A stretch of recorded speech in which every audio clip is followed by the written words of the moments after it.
Rakit PC 2 jutaan, siap gaming, upgradable, hemat daya, cocok buat listrik rumah kalian yang masih 450 VA.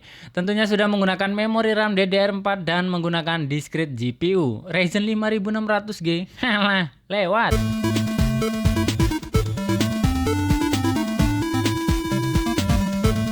Oke, langsung aja perkenalan dengan komponennya. Yang pertama motherboard. Di sini saya pakai B250 dari brand Biostar. Ini motherboard mining ya, tapi menurut saya punya value lebih karena motherboard ini tuh harga bekasnya cukup murah ya di marketplace, kisaran 450.000 dan sudah menggunakan chipset seri B250. Tapi untuk motherboard mining ini slot PCIe-nya banyak dan ukurannya besar ya. Tapi kalau slot PCIe-nya banyak sih menurut saya bukan kekurangan ya, tapi malah kelebihan. Karena slot PCIe banyak itu bisa kita manfaatkan untuk slot WiFi card, bisa juga untuk NVMe, tinggal kalian belikan konverternya. Dan masih banyak lagi lah kegunaan dari slot PCIe ini.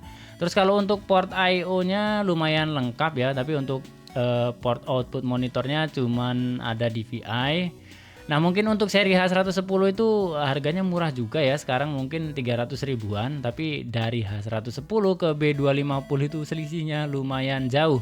Jadi rank chipset untuk prosesor generasi ke-6 dan 7 itu dimulai dari H110, kemudian di atasnya lagi ada B150, terus ada juga Ki150, di atasnya lagi ada H170, setelah itu ada juga Z170, barulah ke B250 ini. B250 Biostar ini sebenarnya ada beberapa versi ya. Saya juga sebenarnya mungkin ada stok sekitar 70-an unit, itu semua lepasan dari rig mining. Ada juga yang seperti ini ya, ini sudah ada slot NVMe-nya dan slot PCIe-nya cuma 6. Tapi kalau untuk yang versi seperti ini, sayangnya saat video ini dibuat sudah pada laku terjual ya. Karena orang itu lebih milih yang ada slot NVMe-nya. Jadi yang saya pakai di video kali ini yang versi 13 slot PCIe, tapi kurang lebih ini sama ya. Kalau kalian mau beli motherboard mining, pastikan juga ada audionya. Karena beberapa motherboard mining, terutama merek Cina, itu tidak ada audionya. Memang dipangkas karena kegunaannya itu kan untuk mining. Tapi kalau Biostar ini sudah ada audionya. Jadi sama seperti motherboard pada umumnya. Ini saya ada contoh motherboard mining juga dari brand Esonic. Ini port audionya ada, tapi IC audionya itu tidak dipasang. Jadi nggak mungkin bisa ngeluarin audio.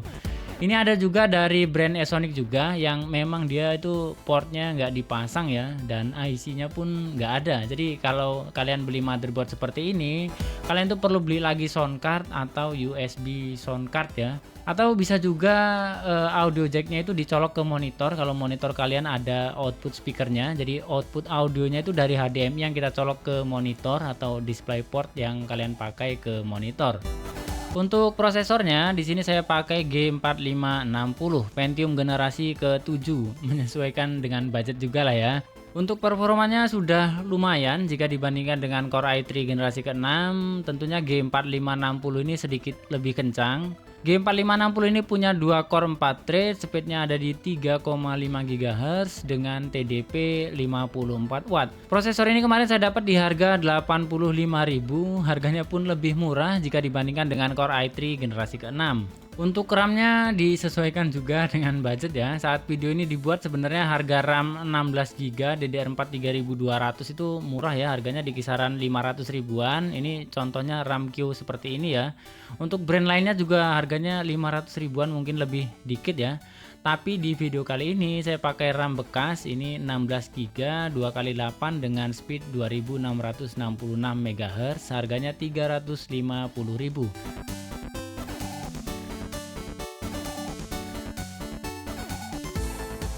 Untuk selanjutnya CPU cooler saya pakai KA200D dari Kyo. Ini harganya 100 ribuan. Ya lumayan lah dibandingkan cooler bawaan Intel, dan juga menambah isi casing biar nggak terlalu kopong. Ukuran fan CPU coolernya ini 9 cm, dia pakai 2 heat pipe, ada warna-warna RGB-nya. Jadi makin rame PC-nya.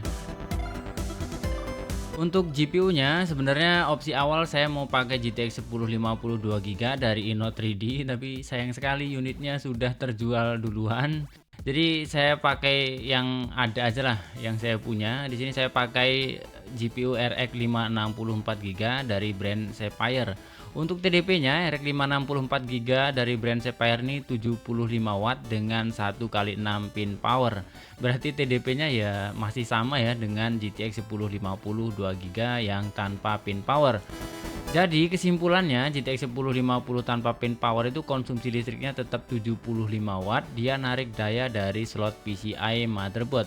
Dia itu tetap narik daya 75 watt walaupun tanpa pin power. Jadi PSU-nya jangan yang kaleng lah, kasihan GPU-nya. Untuk harganya RX 564 GB ini mirip juga ya dengan GTX 1050 versi 2 GB, harganya 700 ribuan. Tapi kalau untuk gaming RX 560 ini sedikit lebih unggul karena kapasitas VRAM-nya dia lebih besar. Tapi kalau untuk editing jelas menang GTX 1050 versi 2 GB. Untuk selanjutnya sistem storage saya pakai SSD dengan kapasitas 120 GB, harganya 145.000. Terus penyimpanannya di sini saya pakai harddisk 500 GB, ini kondisinya bekas, harganya 85 ribuan. Selanjutnya power supply. Untuk power supply ini banyak yang tanya ya, Bang, kalau listriknya 450 VA pakai 500 watt kuat nggak? Jepret nggak? Padahal power supply itu dia narik daya itu sesuai dengan yang diminta komponen PC kalian. Walaupun mungkin ada ya kalau PSU yang terlalu kaleng itu dia narik daya sesuai yang ada di label all time. Ya berarti tanpa ada efisiensi. Itu kan listrik cuma terbuang sia-sia ya. Jadi kalian tuh paling nggak pakai PSU yang minimal itu mereknya familiar lah ya. Kalau mau bagus kalian bisa pakai Seasonic seperti ini 330 watt 80 plus bronze, harganya tapi masih lumayan ya 300 ribuan. Tapi kalau Seasonic ini sesuai lah dengan kualitasnya, memang mantap. Tapi di rakitan kali ini supaya mempermudah kalau kalian mau mengikuti rakitan seperti ini, saya pakai Enlight 400 watt yang sudah ada label 80 plusnya. Untuk PSU seperti ini banyak ya yang jual di marketplace. Harganya di kisaran ya mahal-mahalnya 200 ribuan lah ya PSU seperti ini. Untuk stikernya ini saya balik ya, terus saya tempel lagi karena aslinya itu dia memang kebalik ya, stiker Enlight itu memang kebalik. Biasanya PSU seperti ini kan pasangnya di atas ya, ini kan casing yang saya pakai itu slot PSU-nya di bawah, jadi lucu kalau stikernya kebalik. Dan ini saya nempelnya lagi kurang rapi, tapi ya lumayan lah daripada kebalik. Oke, komponen yang terakhir untuk casing budget saat ini sangat banyak pilihannya di range harga 300.000 yang sudah include dengan fan. Tapi karena motherboard yang kita pakai ATX, jadi ya harus menyesuaikan juga dengan ukurannya. Casingnya pun harus ukuran ATX. Casing yang saya pakai di rakitan kali ini dari brand NYK Nemesis Tartaros T70, harganya 345.000, tapi belum termasuk ongkos kirim ya. Ini kemarin saya coba beli ongkirnya itu ongkirnya 42.000 pakai kargo, berarti anggaplah harganya 380 ribuan ya untuk casingnya. Untuk spesifikasinya NYK Tartaros T70 ini tentunya berukuran ATX, jadi bisa muat semua jenis motherboard. Di bagian set panelnya ini sudah menggunakan tempered glass bukan akrilik, jadi nggak bakal kusem. Kalau akrilik kan dia cepet kusem ya, cepet kusem, kebaret lah. Dan sudah include dengan 3 kali fan RGB di bagian depannya. Nah, yang saya suka dari casing ini tuh di bagian depannya dia full mesh, jadi airflow casingnya cukup bagus di harga 300 ribuan. Casing ini muat 6 kali fan 120 mm, jadi di bagian atasnya ini bisa kalian pasang 2 fan lagi dan di bagian belakangnya 1.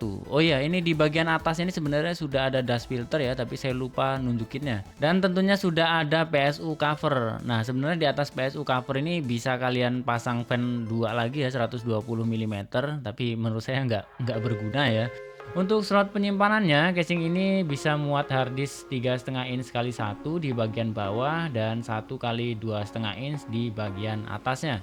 Mungkin kalau kalian mau nambahin harddisk yang 3,5 2 biji, mungkin satunya dipasang di bawah PSU cover dan satunya lagi di atas PSU cover. Jadi harddisknya itu bisa 2 kali 3,5 inch.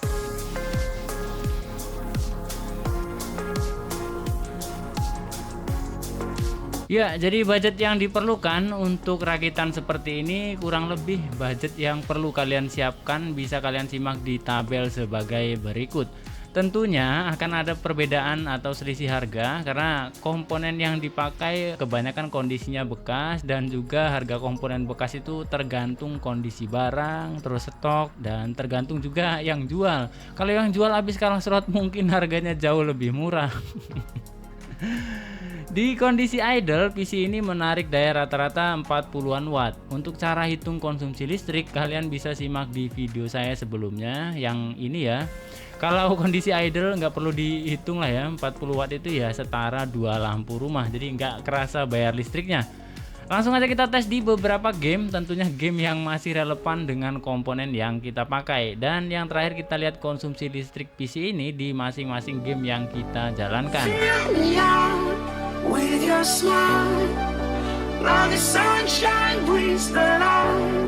Fill me out with a flame. I will let you in this game. Take me out when I'm down.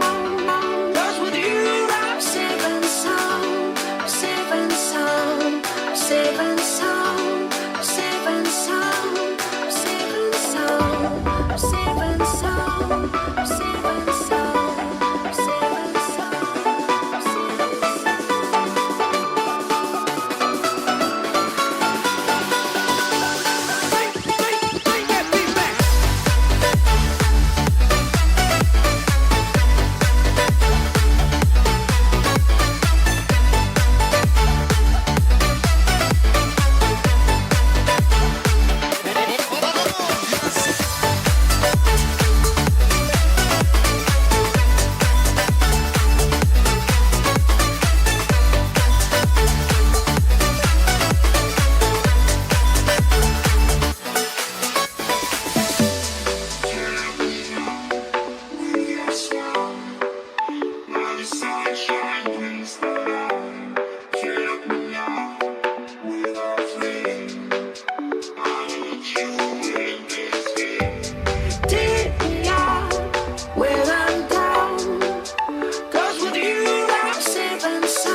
like a rocket to my heart. Release me. Reach out from the midnight moon above, like a raging war undone. Release me.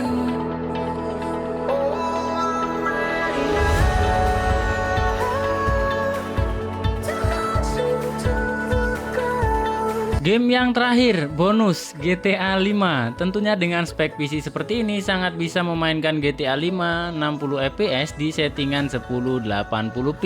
Jadi gimana kesimpulannya menurut versi kalian? Silahkan kalian isi kolom komentar.